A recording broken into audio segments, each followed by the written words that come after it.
کامیابی کا چوتھا روحانی اصول ہے بے جہد جینا، دی لا آف لیسٹ ایفرٹ۔ اس قانون کی بنیاد ہے نیچر کی حکمت، the intelligence of nature. Nature جو بنا کوشش، بے جہد انداز میں مگر انتہائی نفاست اور پوری کیئرفلنس، توجہ سے اپنا کام کرتی ہے۔ اس راستے کو آپ کہہ سکتے ہیں کم سے کم ایکشن اور عدم مزاحمت کا راستہ۔ جب آپ نیچر کا یہ اصول سیکھ جاتے ہیں تو ساری خواہشیں بڑی ہی آسانی سے پوری ہوتی جاتی ہیں۔ نیچر کے کام کرنے کو آپ غور سے دیکھیں۔ نیچر کم سے کم کوشش کے ساتھ زیادہ سے زیادہ کام کرتی آپ کو ملے گی۔ گھاس اگنے کی کوشش نہیں کرتا، یہ بس اگتا ہے، مگر یہ آسانی سے اور بے کوشش ہونا چاہیے۔ پرانے زمانے میں اسی اصول میں انٹیوشن ہوتا ہے، وجدان ہوتا ہے، اور یہ کامل ہوتا ہے، اور یہ مائل با بڑھوتری ہوتا ہے۔ آپ بھی جب نیچر کی پوری اسکیم کے ساتھ ایک ہو جاتے ہیں، ہم آہنگ ہو جاتے ہیں، جب اپنے حقیقی سیلف کا پیور نالج، خالص علم تمہیں مل جاتا ہے، تو آپ پھر اس لا آف لیسٹ ایفرٹ کو استعمال کر سکتے ہیں۔ بے کوشش کام اس وقت مؤثر ہوتا ہے جب اس کام کے پیچھے محبت، موٹیویشن ہو، کیونکہ نیچر جس گلیو کی مدد سے جڑی ہے اس کا نام ہے محبت کی انرجی۔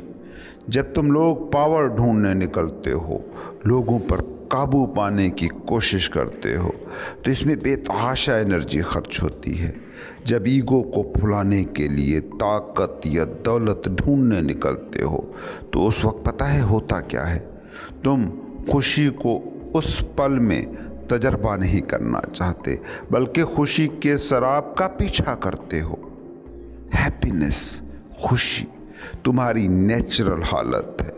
جب دولت کا مقصد صرف ذات ہو، ایگو ہو، تو انرجی کا وہ فلو جو نیچر سے تمہاری طرف بہہ رہا ہے، اس میں رکاوٹ پیدا ہو جاتی ہے اور تم نیچر کی ذہانت میں مداخلت کرتے ہو۔ لیکن جب تمہارے افعال کی موٹیویشن محبت ہو تو انرجی ضائع نہیں ہوتی، بلکہ جب محبت موٹیویشن ہو تو انرجی تم جمع کرتے ہو، اور یہ اضافی انرجی جو جمع ہوتی ہے یہ لطف میں ڈھلتی ہے۔ اس سے تم مادی دنیا میں جو چاہتے ہو وہ تخلیق کر سکتے ہو، بشمول بے تحاشا دولت کے۔ اپنے جسم کو تم سوچو کہ یہ ایک ٹول ہے، ایک آلہ، ایک ڈیوائس جو انرجی کو کنٹرول کرتا ہے، یہ انرجی کو پیدا کرتا ہے، سٹور کرتا ہے، اسے ایکسپینڈ کرتا ہے۔ اگر تم یہ جان گئے کہ کیسے مؤثر طریقے سے، ایفیشینٹ وے سے انرجی پیدا ہو سکتی ہے، سٹور ہو سکتی ہے، اسے پھیلایا جا سکتا ہے، تو تم جتنی بھی دولت، جتنے بھی مادی وسائل چاہے تخلیق کر سکتے ہو۔ آج کے انسان کا مسئلہ ہے اس کا ایگو سینٹرک ہونا، انا اس کا کنٹرولنگ پوائنٹ ہے، جس کی وجہ سے بڑی مقدار میں انرجی ضائع ہوتی ہے۔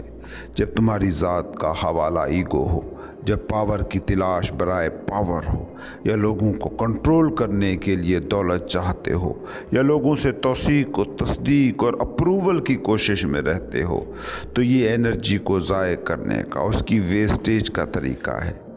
لیکن اگر یہ انرجی آزاد کرا لی جائے تو اسے جو بھی تم چاہتے ہو اس کو تخلیق کرنے کے لیے چینلائز کیا جا سکتا ہے۔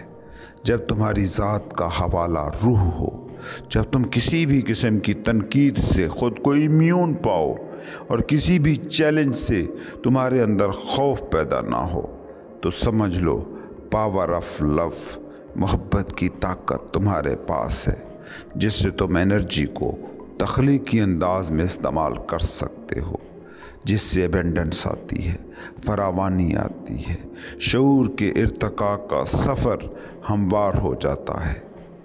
مشہور کتاب آرٹ آف ڈریمنگ میں ڈان جوان کارلوس کو کہتا ہے، ہماری انرجی کا بڑا حصہ اپنی اہمیت کو قائم رکھنے پر خرچ ہوتا ہے۔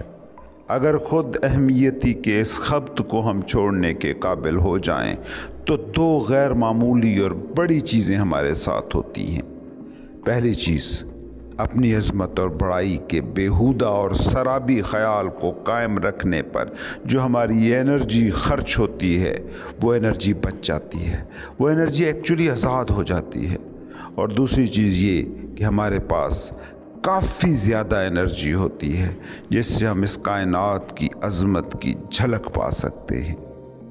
لا آف لیسٹ ایفرٹ کے 3 بنیادی اجزاء ہیں، مطلب 3 ایسے کام ہیں جو آپ کر سکتے ہیں جس سے تمہیں کم سے کم کوشش کرنی پڑے گی اور زیادہ سے زیادہ کامیابیاں ملیں گی۔ پہلی چیز ہے ایکسیپٹنس، تسلیم و رضا، قبولیت۔ اس کا سادہ سا مطلب ہے کہ آپ خود سے عہد کرو کہ آج کے دن میں لوگوں کو قبول کروں گا، سچویشنز کو قبول کروں گا، حالات اور واقعات کو جیسے وہ ہیں انہیں اسی حال میں قبول کروں گا۔ اس کا مطلب یہ ہے کہ میں یہ جانتا ہوں کہ یہ پل ایسا ہی ہے جیسے اسے ہونا چاہیے تھا، کیونکہ یہ پوری کائنات ویسی ہے جیسی اسے ہونا چاہیے۔ یاد رکھیے، یہ جو پل ہے جو آپ اس وقت جی رہے ہیں، یہ مجموعی طور پر نتیجہ ہے ان سارے پلوں کا جو آپ نے ماضی میں جیے ہیں۔ یہ پل ایسا ہے کیونکہ یہ پوری کائنات ایسی ہے۔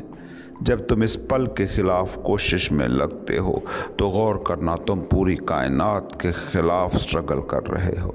تم فیصلہ کرو کہ آج تم اس پل کے خلاف کوشش نہ کر کے کائنات کے خلاف جانے کی کوشش ترک کر دو گے۔ مطلب یہ ہے کہ اس پل کو اس پل کے طور پر پورے کا پورا قبول کرنا۔ تم چیزوں کو ویسے قبول کرنا سیکھو جیسی وہ ہیں، نہ کہ ویسی جیسی آپ اس پل میں چاہتے ہیں۔ یہ بات بہت اہم ہے اور سمجھنے والی ہے۔ تم مستقبل میں چیزیں اور طریقے سے خواہش کر سکتے ہو، مگر اس پل میں تمہیں انہیں ویسا ہی پہلے قبول کرنا ہوگا جیسی وہ ہیں۔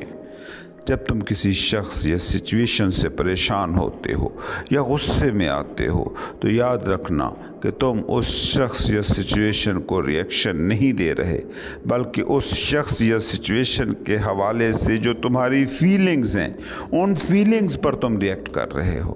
یہ تمہاری فیلنگز کا معاملہ ہے، اس میں دوسرے کسی کا بھی کوئی لینا دینا نہیں، دوسرے کسی کی بھی کوئی غلطی نہیں۔ جب یہ حقیقت تم پورے طور پر سمجھ جاتے ہو تبھی تم یہ جان پاتے ہو اور یہ ذمہ داری لینے کو تیار ہوتے ہو کہ ایسا تم کیوں محسوس کر رہے ہو، اور پھر تم اس کو جیسے چاہو بدل بھی سکتے ہو۔ اور اگر تم چیزوں کو ویسے قبول کرتے ہو جیسی وہ ہیں تو اب تم اپنے حالات، اپنے مسائل کی ذمہ داری لینے کو تیار ہو۔ اور یہاں سے اس قانون کا دوسرا حصہ شروع ہوتا ہے جو ہے ذمہ داری لینا، ٹیکنگ رسپانسبلٹی۔ ذمہ داری کا مطلب کیا ہے؟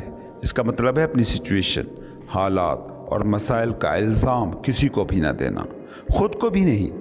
اس حالت، واقع، مسئلے کو قبول کرتے ہی ذمہ داری کا مطلب ہو جاتا ہے اس کو حل کرنے اور بدلنے کے لیے تخلیقی رد عمل، سمارٹ رسپانس کیسے دینا ہے۔ یاد رکھیں، ہر مسئلے میں موقع چھپے ہوتے ہیں اور یہ آگہی، یہ اویئرنیس آپ کو موقع دیتی ہے کہ اس پل میں موجود مسئلے کو ٹرانسفارم کر کے بہتر سچویشن یا چیز میں ڈھال دو۔ جب آپ یہ کر لیتے ہیں تو ہر نام نہاد پریشان کن سچویشن موقع بن جاتی ہے، ایسا موقع جس سے تم نیا کچھ خوبصورت تراش لو، اور ہر مسئلہ تمہارا استاد بن جاتا ہے جسے تم حقیقت کہتے ہو، ریئلٹی سمجھتے ہو۔ یاد رکھنا، یہ تشریح ہے، یہ جسٹ انٹرپریٹیشن ہے کسی ایک نقطۂ نظر سے۔ اور اگر تم ریئلٹی کو اس طریقے سے سمجھنے لگے تو پھر تمہارے ارد گرد بے تحاشا استاد ہیں، بے شمار گرو ہیں جو تمہارے شعور کو، آگہی کو اور وسیع کرتے جائیں گے۔ جب بھی کسی ظالم انزائٹک استاد، دوست یا دشمن سے ٹکراؤ ہو، کیونکہ یہ سارے اصل میں ایک ہی ہیں، تو خود کو یاد دلاؤ یہ پل ٹھیک ویسا ہی ہے جیسا اسے ہونا چاہیے تھا۔ اس پل میں جتنے بھی رشتے تمہارے ارد گرد ہیں یہ زندگی کے اس موڑ پر تمہاری ضرورت ہیں۔ جو بھی واقعات ہوتے ہیں ان میں ایک پیغام چھپا ہوتا ہے اور اس خفیہ پیغام کا مطلب ہے بس ایک، تمہارا پھیلاؤ، تمہارا ارتقاء۔ تیسرا جزو لا آف لیسٹ ایفرٹ کا ہے ڈیفنس لیسنس، بے دفاع ہو جانا، جس کا مطلب ہے کہ تمہاری آگہی کو کسی دفاع کی کوئی ضرورت نہیں اور دوسروں کو اپنا نقطۂ نظر سمجھانے یا قائل کرنے کی کوئی ضرورت تمہیں نہیں ہے۔ تم اپنے ارد گرد موجود لوگوں کو غور سے دیکھو، یہ 99% اپنا وقت اپنے نقطۂ نظر کے دفاع میں خرچ کرتے ہیں۔ اگر تم اس بے دفاع نقطے پر پہنچ جاتے ہو تو تمہاری انرجی کا بے تحاشا حصہ جو پہلے اس کام پر ضائع ہوتا تھا ضائع ہونے سے بچ گیا۔ جب تم دفاعی ہوتے ہو، ڈیفینسو ہوتے ہو، دوسروں کو الزام دیتے ہو اور اس پل کو قبول نہیں کرتے، سرنڈر نہیں کرتے، تو تمہاری زندگی، ساری زندگی جس بلا سے ٹکراتے گزرتی ہے اس کا نام ہے مزاحمت، ریزسٹنس۔ اس لیے ہر بار جب ریزسٹنس سے تمہارا سامنا ہو تو یاد دلانا خود کو کہ اگر میں نے مزاحمت کی تو یہ چیز جس کے خلاف مزاحمت ہو رہی ہے یہ اور مضبوط ہوگی۔ تمہیں بوڑھے درخت کی طرح طوفان کے سامنے کھڑا ہو جانے کی کوئی ضرورت نہیں، ورنہ انجام اسی بوڑھے درخت کی طرح ٹوٹنا اور گرنا ہوگا، بلکہ ینگ درخت کی طرح لچکدار رہو۔ چھوٹے درختوں کو دیکھا طوفان کے سامنے جھک جاتے ہیں اور ٹوٹنے سے بچ جاتے ہیں، اس لیے اپنے نقطۂ نظر کے دفاع سے مکمل پرہیز کرو۔ سوچو اگر تمہیں کسی چیز کا دفاع ہی نہیں کرنا تو مباحثے اور آرگومنٹ کی جگہ ہی کہاں ہوگی، اور اگر تم یہ مستقل بنیادوں پر کرتے رہو یعنی ترک مزاحمت، تو تم بھرپور طور پر اس پل کو ایکسپیرینس کر سکتے ہو، اس کا تجربہ کر سکتے ہو، اور یہی اس کائنات کا سب سے بڑا گفٹ ہے۔ کسی نے مجھے ایک بار کہا تھا گزرا ہوا زمانہ تاریخ ہے، پاسٹ از ہسٹری، آنے والا دور بھید ہے، فیوچر از مسٹری، اور یہ پل تحفہ ہے۔ اسی لیے تو اس پل کو کہتے ہیں پریزنٹ یعنی تحفہ۔ اگر تم اس پل کو گلے لگانا سیکھ گئے اور اس کے ساتھ ایک ہو گئے تو تم دیکھو گے کہ اس کائنات کی ہر ایک چیز کتنی زندہ، کتنی چمکدار اور کتنی بھرپور ہے۔ زندگی کا دل ان میں کیسے دھڑک رہا ہے۔ جب تم اس زندہ روح کا ہر زندہ چیز میں تجربہ کرنا شروع کرو گے تو زندگی سے تمہاری قربت بڑھے گی، اور پھر تمہاری اصل حالت یعنی وجدانی خوشی کی حالت تم میں ابھرے گی، اور تم دفاع اور پچھتاوے اور دکھوں کے بیکار بوجھ سے خود کو آزاد محسوس کرو گے۔ تبھی تم حقیقی آزاد، خوش، بے پرواہ ہونے کا تجربہ کرو گے۔ اس خوشگوار سادہ آزادی کا حسن یہ ہے کہ تمہیں لگے گا کہ جو بھی تمہیں چاہیے وہ آسان ہے اور اسے آسانی سے پایا جا سکتا ہے، کیونکہ اب تمہاری خواہش خوشی کو پیمانہ بنا کر پیدا ہو رہی ہے، نہ کہ کسی خوف سے یا انزائٹی سے۔ تمہیں کسی کو جسٹیفائی نہیں کرنا، اپنا ارادہ بس اپنے سامنے رکھو اور تم دیکھو گے کہ زندگی کیسی بھرپور، خوشگوار اور خوش ہے، کیسی اس میں آزادی ہے، اور زندگی کا ہر لمحہ تمہاری خود مختاری کی تصدیق کرتا ہے۔ خود سے عہد کرو کہ تم ترک مزاحمت کی راہ پر چلو گے۔ یہ وہ راستہ ہے جس پر نیچر بے کوشش اور آسانی سے چل رہی ہے۔ ترک مزاحمت بے خوف، بے کوشش، بے مشقت جینے کی منزل کا واحد راستہ ہے۔ تم ایسے پوائنٹ پر آ جاتے ہو کہ جہاں ہر نقطۂ نظر تمہارے لیے قابل قبول ہے، تو تمہارے خواب اور تمنائیں نیچر کی تمنا بن جاتی ہیں۔ یہ وہ حالت ہے کہ جب تم ارادے کا بیج بنا کسی اٹیچمنٹ کے بوتے ہو اور پھر بیٹھ کر موسم کا انتظار کرتے ہو، کہ جب تمہارے ارادے تمہاری خواہش کے اس بیج پر پھل پھول اگتے ہیں اور خواب حقیقت بن کر سامنے کھڑے ہوتے ہیں۔ پھر تمہیں یقین ہوتا ہے کہ جو ہی موسم موزوں ہوگا یہ خواہشیں ضرور پھل لائیں گی۔ یہ ہے لا آف لیسٹ ایفرٹ۔ کیسے اس قانون کو خود پر اپلائی کریں؟ میں یہ قدم اٹھانے کا عہد کرتا ہوں۔ نمبر 1، میں تسلیم و رضا کی مشق کروں گا۔ آج کے دن میں لوگوں کو، سچویشنز کو، واقعات کو جیسے وہ ہیں ویسے ہی قبول کروں گا۔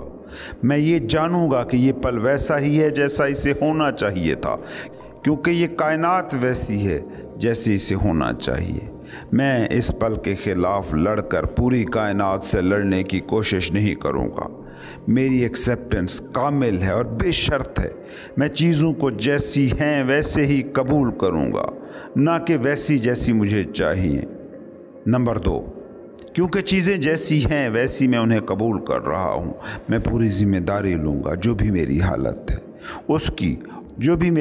ہے اس کی اور ان تمام واقعات کی جنہیں میں بطور مسئلہ، پرابلم دیکھتا ہوں۔ میں جانتا ہوں کہ ذمہ داری لینے کا مطلب یہ ہے کہ میری سچویشن کی وجہ کوئی شخص یا کوئی چیز نہیں ہے۔ میں خود پر بھی اس کا الزام نہیں رکھوں گا۔ میں یہ بھی جانتا ہوں کہ ہر مسئلہ اصل میں ایک چھپا ہوا موقع ہوتا ہے۔ نمبر 3، آج میں ڈیفینس لیس رہوں گا۔ میں اپنے نقطہ نظر کی دفاع کی ضرورت کو ترک کرتا ہوں۔ میں لوگوں کو اپنا نقطہ نظر منوانے کے لیے دلیلیں نہیں دوں گا۔